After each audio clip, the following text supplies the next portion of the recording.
সম্মানিত সাহেব, সম্মানিত কমিটির সম্মানিত নেতৃবৃন্দ, এলাকাবাসী, আসসালামু আলাইকুম ওয়া রাহমাতুল্লাহ। আমার নাম তো সবাই জানেন,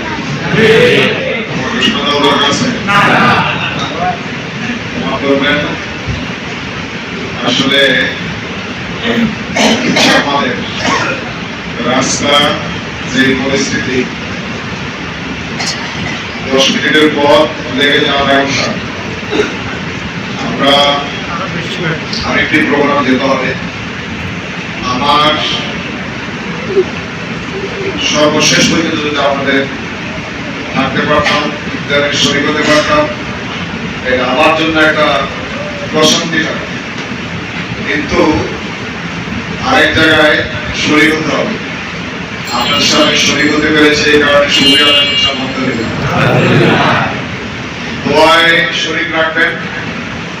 আমাদের সম্মানিত ভাই যে কথাগুলো বললেন, এগুলো আমাকে স্মরণ করে দিলেন। আমার স্মরণ আছে, আমার ইস্তেহারে আছে বেশি। আপনাদের সমস্যা আমাদের সমস্যা।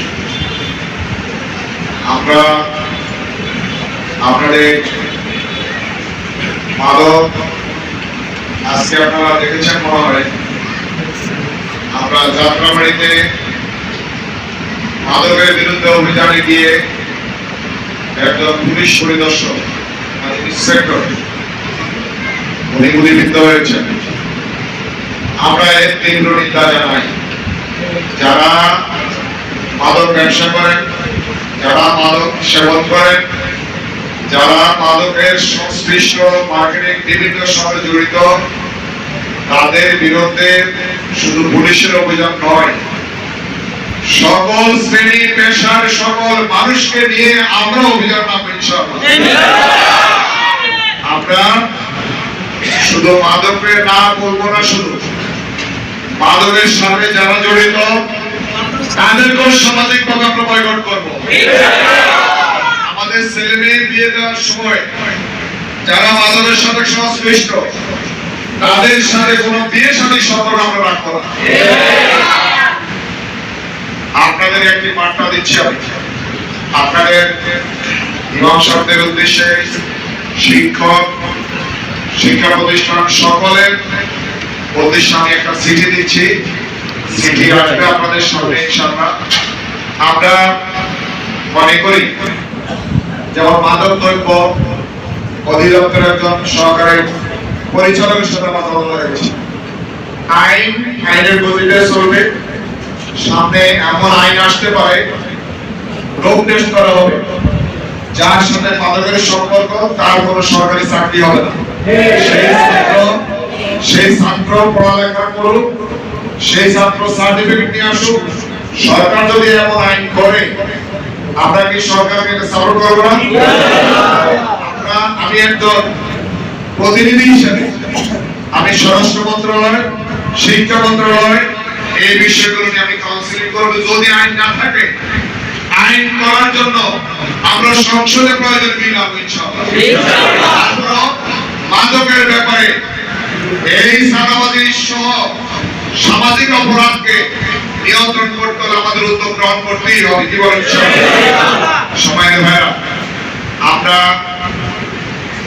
যে ওয়াদা দিয়েছি, আমরা সকল ওয়াদা পর্যায়ক্রমে আপনাদের সাথে নিয়ে, আপনাদের সাথে পরামর্শ করে আমরা পালন করার চেষ্টা করবো ইনশাআল্লাহ।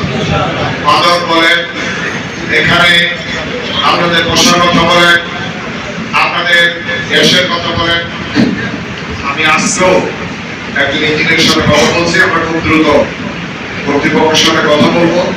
আমাদের যে অবৈধ লাইন আছে, আমাদের যারা মূল, যারা স্টেক হোল্ডার, যারা মালিক, যারা প্রাপ্য যেটা পাওয়ার কথা সেটা পাচ্ছে না, সব সমস্যা ৫৫ বছরের সমস্যা। আপনারা একটু ধৈর্য ধারণ করেন। আমরা আমাদের পক্ষ থেকে সর্বাত্মক চেষ্টা করবো ইনশাআল্লাহ। আপনাদের দীর্ঘদিন ধৈর্য ধরেছেন, 3 না বছর, বছর না যুগ, ঠিক না ঠিক? এক্ষেত্রে আমাকে একটু সহযোগিতা করবেন। আমি পর্যায়ক্রমে আপনাদের সকল সমস্যাগুলো আমাকে স্মরণ করতে হবে। আমার ইস্তেহার আছে, আমার মগজে আছে, আর আপনাদের সাথে নিয়ে ইনশাআল্লাহ পর্যায়ক্রমে আমরা এই কাজগুলো করবো ইনশাআল্লাহ। সম্মানিত হাজিরান মাহফিল, সর্বশেষ রমজান মাস, তাকওয়ার মাস, রমজান মাস কোরআন নাযিলের মাস, রমজান মাস আল্লাহর সাথে সম্পর্ক বৃদ্ধির মাস। দুনিয়ার আইন দিয়ে, দুনিয়ার পুলিশ দিয়ে একজন ব্যক্তিকে